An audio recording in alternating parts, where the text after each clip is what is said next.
In today's video, I'm going to teach you how to share screen on Skype. By the end, you'll know exactly how to show your desktop a single app window and your computer's audio to everyone on the call clearly and confidently. First, open Skype.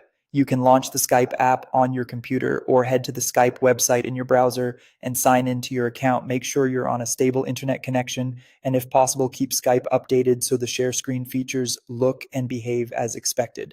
Next, start or join a call. In the top right corner, click Start Call, then either create a new meeting or join one that's already in progress. Screen sharing only appears once you're inside a call, so get connected with your participants first.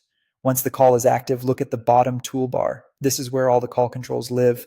Find the share screen icon typically near the bottom right. If your window is small, you might need to move your mouse to make the toolbar reappear. Click Share Screen, and a pop-up will appear with your sharing options. Choose exactly what you want people to see. Entire desktop shows everything on your screen, including any app you open or notifications that pop up.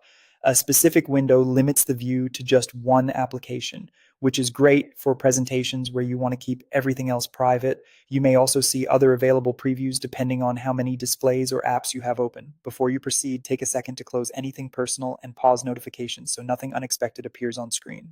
If you need others to hear audio from your device, like a video clip or a demo with sound, toggle Share Computer Sound on. Leave it off if you only want to share visuals. Remember, this routes your system audio to the call, so adjust your volume to a comfortable level beforehand.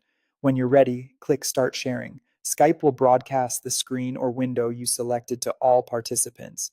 Many setups highlight the shared area with a colored border, which can help you keep track of what your audience is seeing. Speak clearly and move your cursor deliberately so viewers can follow along. When you're finished, click Stop Sharing. If a confirmation appears, go ahead and confirm. Your screen will return to the regular call view, and your participants will no longer see your desktop or window.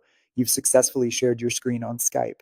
And that's it. If you found this tutorial helpful, don't forget to like this video and subscribe to my channel for more Skype tips and tutorials.